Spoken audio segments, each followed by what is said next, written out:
हे आपण तपासलं, दोन्ही बाजूला हायड्रोजनची संख्या समान असल्यामुळे हे समीकरण पुन्हा संतुलित नाही हे आपल्याला कळालं, जसं आपण बघितलं तसं.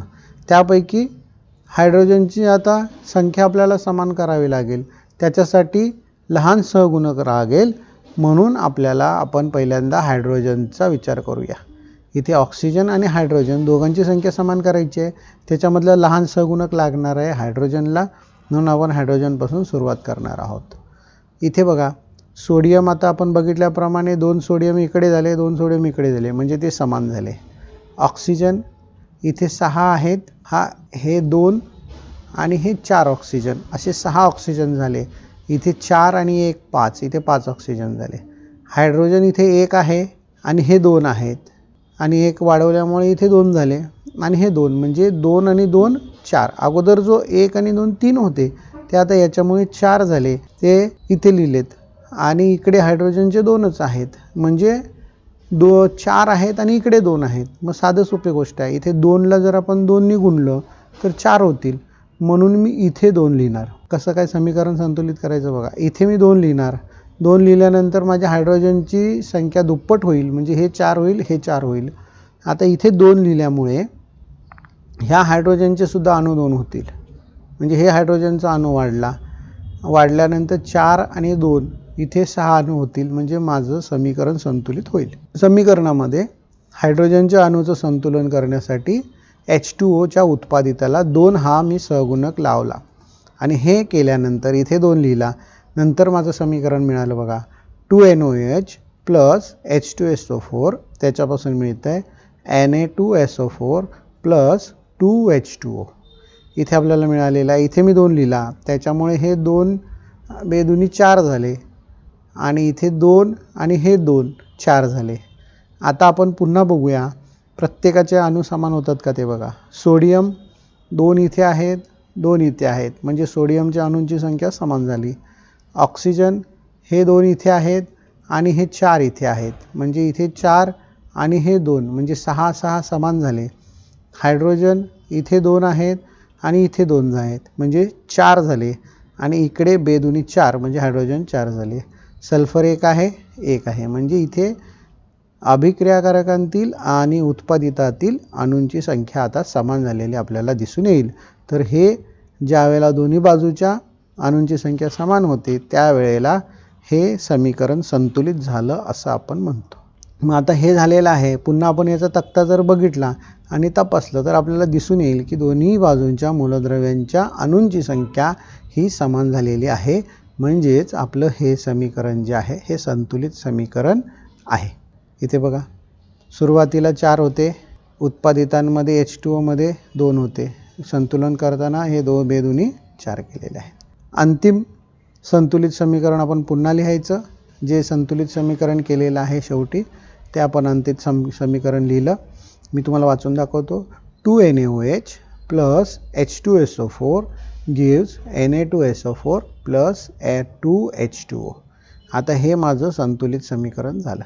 संतुलित समीकरण करताना मी काय केलं, इथे पहिल्यांदा 2 लिहिले, त्यामुळे यांची संख्या बदलली.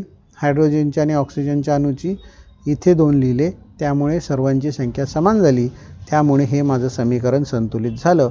अशा प्रकारे आपण एखादं समीकरण जर आपल्याला दिलं तर ते आपण अभिक्रियाकारकांच्या आणि उत्पादितांच्या अणूच्या संख्येवरून ती संख्या समान करून आपण ते समीकरण संतुलित करू शकतो.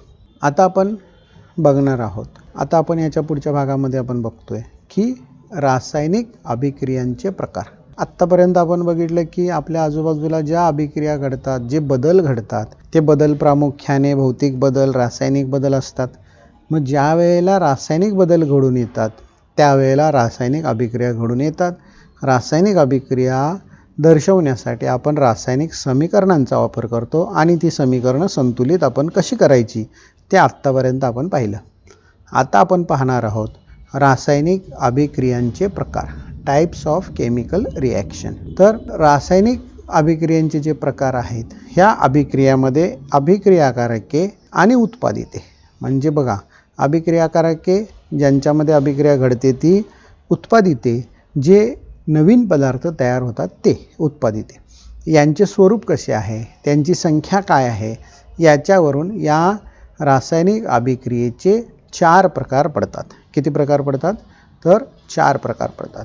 याच्यामध्ये आता लिहिलेलं आहे 4 प्रकार आहेत. पहिला, दुसरा, तिसरा आणि चौथा. रासायनिक अभिक्रियेचे 4 प्रकार पडतात. इथे आपण तुम्ही जर बघितलं, पहिला, दुसरा, तिसरा आणि चौथा. पहिला प्रकार इथे ए आणि बी हे अभिक्रियाकारक आहेत आणि या बाजूचे उत्पादित आहेत. अशा प्रकारे 4 प्रकार आहेत. पहिला प्रकार संयोग अभिक्रिया, दुसरा प्रकार अपघटन अभिक्रिया, तिसरा प्रकार विस्थापन अभिक्रिया आणि चौथा प्रकार दुहेरी विस्थापन अभिक्रिया. आता हे आपण डिटेलमध्ये बघणार आहोत आणि प्रत्येकाची काही उदाहरणं सुद्धा अभ्यासणार आहोत.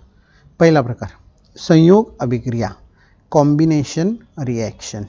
याच्यामध्ये नावामधूनच तुम्हाला कळत असेल, संयोग, कॉम्बिनेशन, एकत्र येणे. जेव्हा एखाद्या अभिक्रियेमध्ये 2 किंवा अधिक अभिक्रियाकारकांचा रासायनिक संयोग होऊन एकच उत्पादित तयार होते, तेव्हा त्या अभिक्रियेस संयोग अभिक्रिया असे म्हणतात. ज्या वेळेला एखाद्या अभिक्रियेमध्ये 2 किंवा 2पेक्षा जास्त अभिक्रियाकारक असतील, त्याचा रासायनिक संयोग होऊन एकच उत्पादित जर तयार होत असेल, तर त्या अभिक्रियेला संयोग अभिक्रिया असे म्हणतात. आपल्याला संयोग अभिक्रिया म्हणजे काय हे आपल्याला सांगता आलं पाहिजे. तर ज्या वेळेला एखाद्या अभिक्रियेमध्ये 2 किंवा अधिक अभिक्रियाकारकांचा रासायनिक संयोग होऊन एकच उत्पादित जर तयार होत असेल, तर तेव्हा त्या अभिक्रियेला संयोग अभिक्रिया असे म्हणतात. आता आपण उदाहरणं बघूया. पहिलं उदाहरण, मॅग्नेशियम हा धातू तुम्ही माहिती असेल. मॅग्नेशियम धातूची फीत चिमट्यात पकडून तिचं दुसरं टोक प्रज्वलित करा, म्हणजे ते पेटवायचं. काय करायचं? मॅग्नेशियमची फीत घ्यायची, चिमट्यामध्ये पकडायची. लक्षात घ्या, हातात पकडायची नाही. मॅग्नेशियम हा धातू आहे, जर तुम्ही हातामध्ये पकडली तर तुम्हाला चटका बसण्याचा संभव आहे. त्याच्यासाठी कोणताही प्रयोग करताना आपण सुरक्षितपणे तो केला पाहिजे. काय करायचं? तर मॅग्नेशियमची फीत चिमट्यामध्ये पकडायची, तिचं दुसरं टोक प्रज्वलित करायचं, म्हणजे जाळायचं. आणि जाळल्यानंतर त्या मॅग्नेशियम जो आहे तो धातू जळून त्याच्यापासून पांढरी भुकटी तयार होते. मॅग्नेशियम ह्याची रासायनिक अभिक्रिया कशी लिहायची बघा, Mg+O2 त्याच्यापासून तयार झालेला आहे MgO. आता पुन्हा इथे 2 आणि 2 का लिहिलं? तर ही अभिक्रिया संतुलित करण्यासाठी 2Mg+O2 gives 2MgO. इथे बघा, मॅग्नेशियमचे 2 अणू झाले, इकडे मॅग्नेशियमचे 2 अणू झाले, ऑक्सिजनचे 2 अणू झाले, इथे ऑक्सिजनचे 2 अणू झाले. ही समीकरण संतुलित झालं. आता बघा, इथे दाखवलेलं आहे, हा मॅग्नेशियमची फीत घेतली, इथे चिमट्यामध्ये पकडली आणि इथे प्रज्वलित केली. गॅसच्या वरती पकडलं, तो जळला. त्याच्यापासून काय तयार झालं?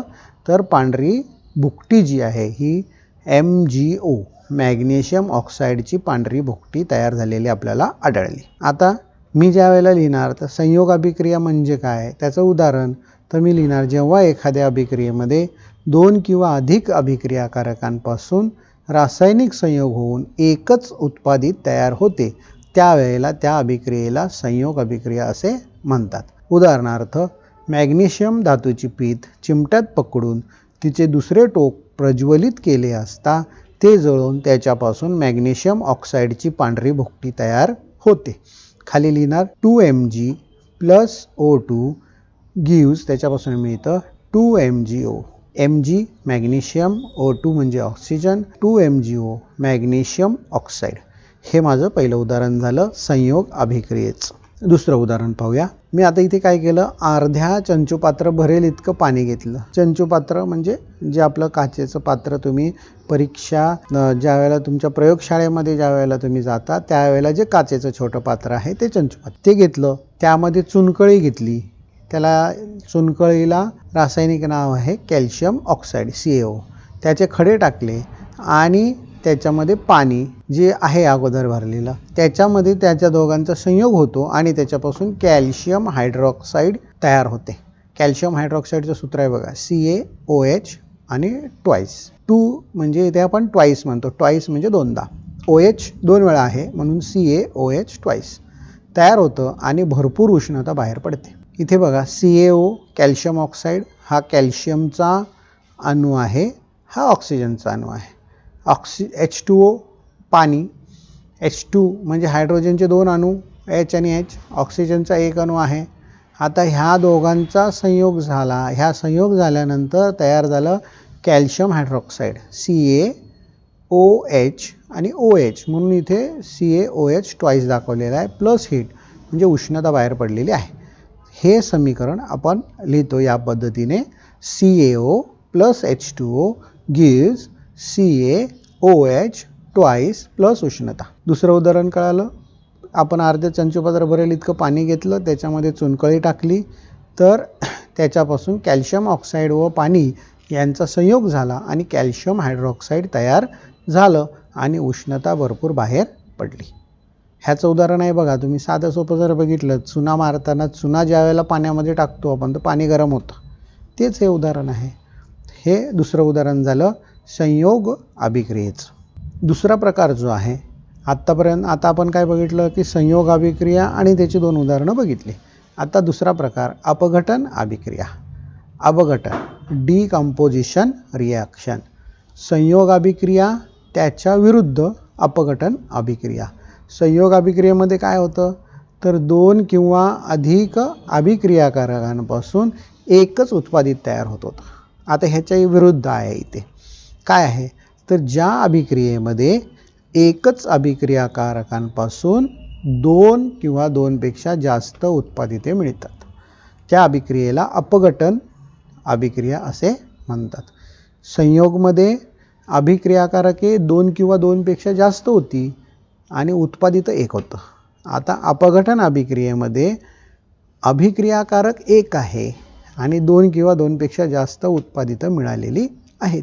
अशा अभिक्रियेला अपघटन अभिक्रिया म्हणतात. पुन्हा बघा, ज्या अभिक्रियेमध्ये एकच अभिक्रियाकारक असतो व त्यापासून 2 किंवा 2 अधिक उत्पादिते आपल्याला मिळतात, त्या अभिक्रियेला अपघटन अभिक्रिया असे म्हणतात, अपघटन असे म्हणतात. उदाहरण बघूया. त्याचं उदाहरण आहे कॅल्शियम कार्बोनेट CaCO3. याला जर आपण उष्णता दिली तर त्याचं अपघटन होतं आणि त्याच्यापासून कार्बन डायऑक्साईड वायू तयार होतो आणि चुन्याची निवळी त्याच्यामुळे दुधी होते. इथे बघा, हा प्रयोग कसा करायचा थोडक्यात तुम्हाला मी दाखवतो, समजवतो. ज्या वेळेला तुमची शाळा सुरू होईल, शाळेमध्ये गेल्यानंतर प्रयोगशाळेमध्ये तुम्ही हा प्रयोग करून बघू शकता. तुमच्या शिक्षक तुम्हाला दाखवतील आणि ते तुम्हाला पुन्हा एकदा हे अति चांगल्या प्रकारे कळेल प्रत्यक्ष बघितल्यावर. इथे कॅल्शियम कार्बोनेट मी इथे परीक्षा नळी घेतलेली आहे. ह्या परीक्षा नळीमध्ये इथे कॅल्शियम कार्बोनेट घेतलं. हे बघा, हे दिसतंय पांढऱ्या रंगाचं कॅल्शियम कार्बोनेट. याला उष्णता दिली, खालून उष्णता दिलेली आहे. उष्णता दिल्यानंतर काय झालं की ह्याचं अपघटन होतं आणि जसं सांगितल्याप्रमाणे कार्बन डायऑक्साईड वायू बाहेर पडतो. ह्या नळीतून कार्बन डायऑक्साईड वायू बाहेर पडतो. हा याच्यामध्ये आलेला आहे. इथे मी लाईम वॉटर म्हणजे चुन्याची निवळी घेतलेली आहे. त्याच्यामध्ये जसा कार्बन डायऑक्साईड वायू जातो तशी ती चुन्याची निवळी दुधी. हा प्रयोग झाला. आता ही अभिक्रिया मी रासायनिक समीकरण कसं मांडणार तर कॅल्शियम कार्बोनेट म्हणजे CaCO3, S म्हणजे स्थायू रूपामध्ये सॉलिड. उष्णता देण्यासाठी हे उष्णतेचं त्रिकोण दाखवला इथे पानाच्या वरती. याच्यापासून मिळालं CaO म्हणजे कॅल्शियम ऑक्साईड सॉलिड रूपामध्ये जे इथे शिल्लक राहील आणि कार्बन डायऑक्साईड हा अप एरो आहे, वरच्या दिशेचा बाण. म्हणजे इथून बाहेर पडला वायू इकडे गेला म्हणून CO2ला कार्बन डायऑक्साईडला अप एरो दाखवा. म्हणून उदाहरण बघा की अपघटन अभिक्रियेचं उदाहरण कॅल्शियम कार्बोनेटला CaCO3ला उष्णता दिली असता त्याचं अपघटन होतं आणि त्याच्यापासून कार्बन डायऑक्साईड वायू बाहेर पडतो.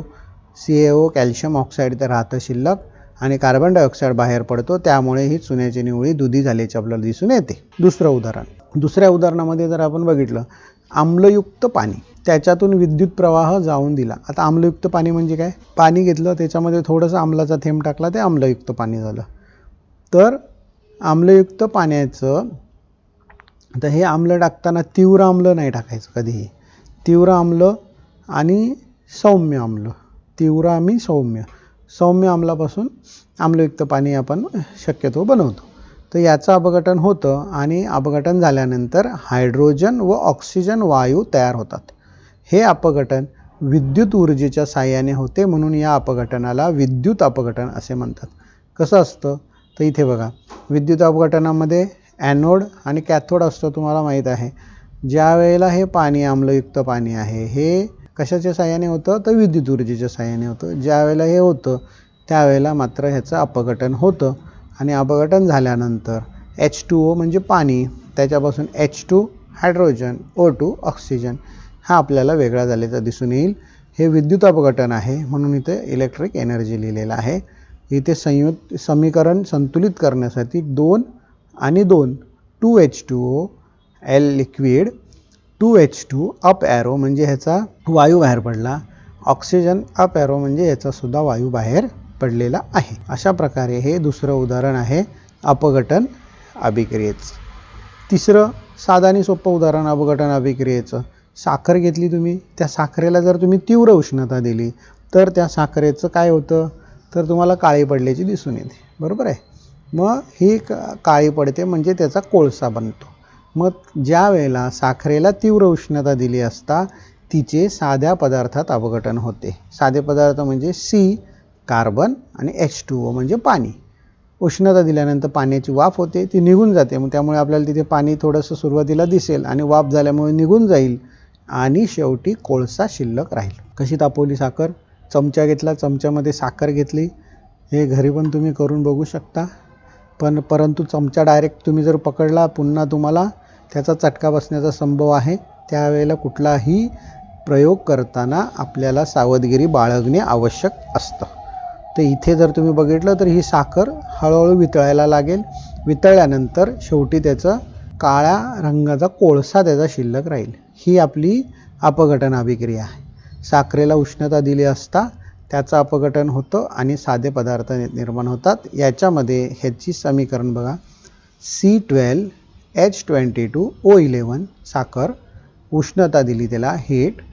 आता इथे तयार झालेले आहे कार्बन आणि H2O. समीकरण पुन्हा संतुलित केलेलं आहे, 12 कार्बन आणि 11 H2O. इथे मी तुम्हाला परत सांगतो बघा संतुलित कसं केलेलं आहे.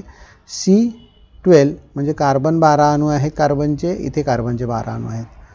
H22 म्हणजे हायड्रोजनचे 22 अणू आहेत, ऑक्सिजनचे 11 आहेत. इथे 11 लिहिलं, 11 दुने 22 म्हणजे हायड्रोजनचे 22 अणू झाले, ऑक्सिजनचे 11 अणू राहिले.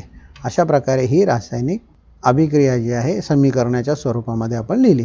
अशा प्रकारे 3 उदाहरणं आपण अपघटन अभिक्रियेची पाहिली. तिसरा जो प्रकार आहे तो आहे विस्थापन अभिक्रिया, डिस्प्लेसमेंट रिॲक्शन. विस्थापनाच्या नावावरून तुम्हाला कळतोय विस्थापन, एका ठिकाणावरून दुसऱ्या ठिकाणी. डिस्प्लेसमेंट काय होतं याच्यामध्ये, जेव्हा एका संयोगातील कमी अभिक्रियाशील मूलद्रव्यांच्या आयनाची जागा दुसरे जास्त अभिक्रियाशील मूलद्रव्य स्वतः आयन बनवून घेते, त्या अभिक्रियेला विस्थापन अभिक्रिया म्हणतात. म्हणजे ज्या वेळेला की जास्त क्रियाशील जे मूलद्रव्य आहे हे कमी क्रियाशील मूलद्रव्याची जागा घेतं, त्यावेळेला या अभिक्रियेला विस्थापन अभिक्रिया म्हणतात. बघा इथे मी दाखवतोय A आणि B. तर A आणि B ही जी दोन मूलद्रव्ये जी आहेत याच्यामध्ये A जो आहे हा जास्त क्रियाशील आहे, B हा कमी क्रियाशील आहे. मग त्याने काय केलं, A नी B ची जागा घेतली, इथे BC तयार झाला आणि इकडे Bच्या ठिकाणी A आला म्हणून AC तयार झाला, अधिक B वेगळा जो आहे तो झाला. याच्यामध्ये A जास्त क्रियाशील मूलद्रव्य, B कमी क्रियाशील मूलद्रव्याची जागा घेतो आणि म्हणून ही जी अभिक्रिया आहे या अभिक्रियेला विस्थापन अभिक्रिया असे म्हणतात. उदाहरणार्थ आता इथे उदाहरण आपण बघूया. काही उदाहरणं इथे दाखवलेली आहेत. याच्यामध्ये काही परीक्षा नळ्या आहेत इथे दाखवलेल्या. आता मी तुम्हाला एक सांगतो. 1 नंबर जी परीक्षा नळी आहे याच्यामध्ये कॉपर सल्फेटचं द्रावण आहे. कोणतं द्रावण आहे, कॉपर सल्फेट, CuSO4 ॲक्युएस, AQ लिहिलेलं आहे. ॲक्युएस म्हणजे पुन्हा पाण्यातलं द्रावण. ही सगळी पाण्यातली द्रावणं आहेत. आता याच्यामध्ये हे पाण्यातलं द्रावण आहे, याच्यामध्ये मॅग्नेशियम जे आपण बघितलेला धातू आहे तो मॅग्नेशियम बुडवलेला आहे, धातूचा आहे. त्याचबरोबर दुसरं ZnSO4 झिंक सल्फेट, दुसरं झिंक सल्फेट आहे, याच्यामध्ये सुद्धा मॅग्नेशियम बुडवलेलं आहे. तिसऱ्या याच्यामध्ये कॉपर सल्फेटचं द्रावण आहे, सेम द्रावण आहे, त्याच्यामध्ये खिळा बुडवलेला आहे, लोखंडाचा खिळा. आयरन म्हणजे लोखंड, लोखंडाचा खिळा बुडवलेला आहे. पुन्हा FeSO4 म्हणजे फेरस सल्फेटच्या द्रावणामध्ये झिंक म्हणजे जस्ताचा तुकडा बुडवलेला आहे. आणि झिंक सल्फेटच्या द्रावणामध्ये कॉपर म्हणजे तांब्याचा हे तुकडा बुडवलेला आहे, किंवा तांब्याचा तुम्ही तार बुडवू शकता, झिंकची पट्टी बुडवू शकता, लोखंडाचा खिळा बुडवू शकता, मॅग्नेशियमचे सुद्धा फित बुडवू शकता तुम्ही या दोघांमध्ये. तर हे झाल्यानंतर इथे काय होईल, आता पहिल्या परीक्षा नळीमध्ये जर तुम्ही बघितलं तर इथे 2 धातू आहेत. एक आहे मॅग्नेशियम आणि कॉपर सल्फेटमधला हा कॉपर धातू. ह्याच्यामधला मॅग्नेशियम जास्त क्रियाशील, कॉपर कमी क्रियाशील, म्हणून मॅग्नेशियम धातू हा कॉपरला काय करेल, विस्थापित करेल. इथे तयार होईल मॅग्नेशियम सल्फेट. दुसऱ्या परीक्षा नळीमध्ये मॅग्नेशियम धातू आहे आणि इथे झिंक आहे Zn. इथे सुद्धा मॅग्नेशियम जास्त क्रियाशील आणि जस्त कमी क्रियाशील. इथे आयरन म्हणजे Fe लोखंड, इथे कॉपर आहे CuSO4, इथे Fe जो आहे हा Cuला विस्थापित करेल. त्याचप्रमाणे इथे घडेल, त्याचप्रमाणे इथे घडेल. काही अभिक्रिया आहेत ह्या तुम्हाला दिलेल्या आहेत पूर्ण करण्यासाठी. CuSO4 कॉपर सल्फेट अधिक Fe ही अभिक्रिया आहे बघा, तिसऱ्या परीक्षा नळीमधली अभिक्रिया. इथे काय होईल, कॉपर कमी क्रियाशील, Fe जास्त क्रियाशील मूलद्रव्य धातू जो आहे हा धातू याला विस्थापित करेल. इथे तयार हा Fe इथे जाईल, इथे तयार होईल तुमचं FeSO4 अधिक Cu, इथे शिल्लक राहील S सॉलिडमध्ये.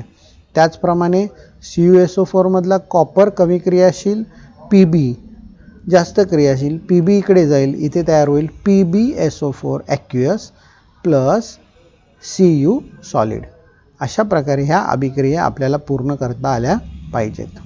चौथा जो प्रकार आहे तो आहे दुहेरी विस्थापन अभिक्रिया, डबल डिस्प्लेसमेंट रिॲक्शन.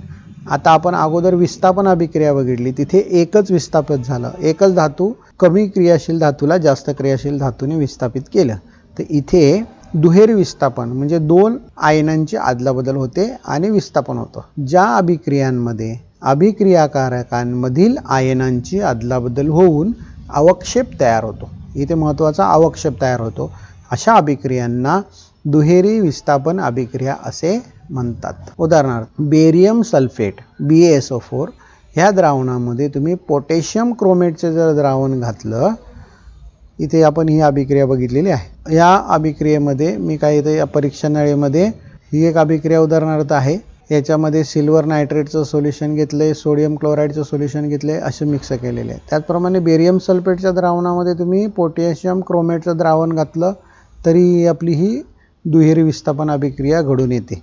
Ba आणि SO4, इथे CK आणि CrO4. ही जी अभिक्रिया दुसरी दाखवली तुम्हाला, हे इथे जर तुम्ही वजन बघितलं, ह्या दोघांचं वजन सारखं राहतं, म्हणजे रासायनिक अभिक्रियेमध्ये वजन जे आहे यामध्ये बदल होत नाही. ही अभिक्रिया जर बघितली AgNO3 सिल्वर नायट्रेट कुठे आहे, तर हे सिल्वर नायट्रेट याच्यामध्ये टाकलं, NaCl हे सोल्युशन आहे, दोन्ही ॲक्युअस आहेत म्हणजे पाण्यातली द्रावणं आहेत.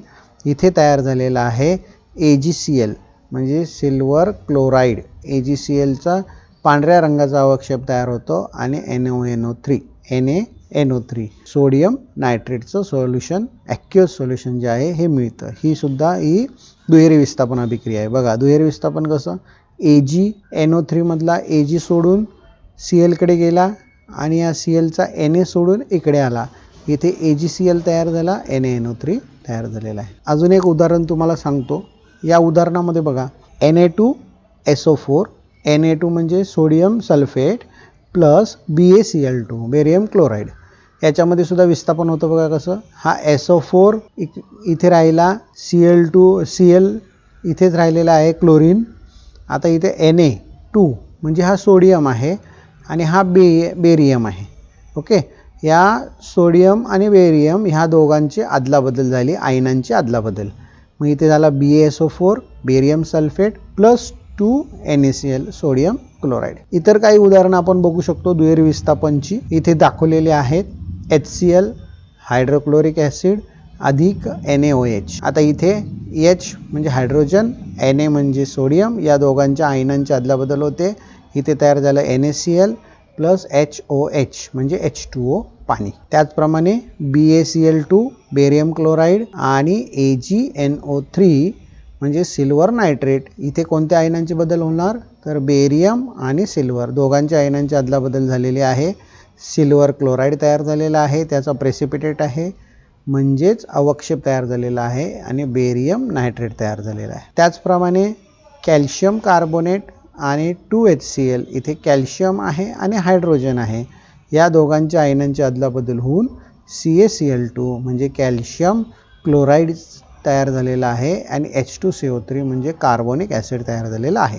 ही इतर काही उदाहरणं आपण ह्या दुहेरी विस्थापन अभिक्रियेची पाहू शकतो.